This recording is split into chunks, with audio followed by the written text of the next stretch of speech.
La décrue s'amorce, difficile, lente, pénible. Près de 2 semaines après les premières pluies intenses, le Pas-de-Calais est encore sous les eaux. Partout où on met des pompes, ça revient. Un jardin transformé en étang et la lassitude de cette habitante. Chantal Bayard vit ici depuis 40 ans. Ce jour-là, elle est aidée par sa fille. On aspire l'eau de la salle de bain. Un aspirateur d'eau. Voilà plusieurs jours qu'elles essaient d'évacuer l'eau. J'en ai marre, quoi. Surtout 4 nuits sans dormir, tous les quarts d'heure éponger, aspirer, j'en ai marre. Il faut nettoyer, mais l'eau va laisser des traces. Dans les maisons, dans les mémoires. Des quartiers entiers submergés. Des familles qui fuient à la hâte. Le désespoir. Ouais, on pleure, mais c'est tout. C'est terrible. La solidarité aussi. Mon frère habite ici, on va aller secourir et prendre les objets un peu de valeur parce qu'ils viennent habiter chez nous. C'est le résultat de précipitations records. 3 mois de pluie sont tombés en à peine 2 semaines. Les sols sont gorgés d'eau. Pour ce spécialiste, la topographie de la région favorise de telles inondations. Les terrains sont naturellement imperméables ou très peu perméables, formés à dominante d'argile. C'est ça qui fait que ça ne s'infiltre pas. C'est pas que c'est stocké, c'est que ça ne s'infiltre pas.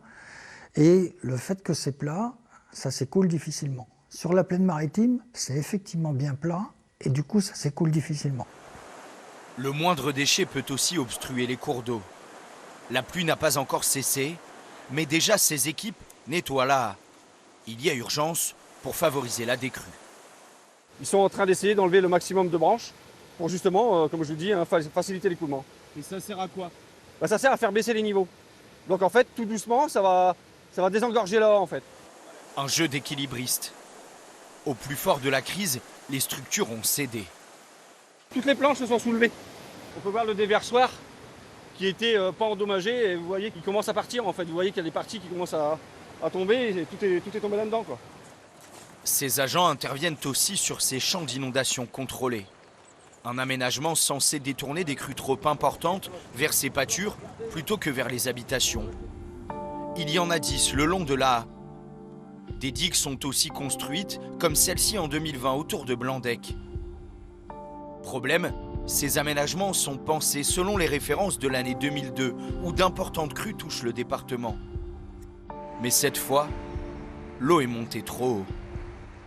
Les crues ont été vraiment très exceptionnelles et donc dépassent les capacités des aménagements qui du coup n'ont pas été efficaces pour ces crues-là. À partir du moment où ils sont dépassés, c'est comme s'ils n'existaient pas. Donc pour un événement tel que ceux de la semaine dernière, on ne peut pas dire qu'ils aient évité le pire est arrivé effectivement.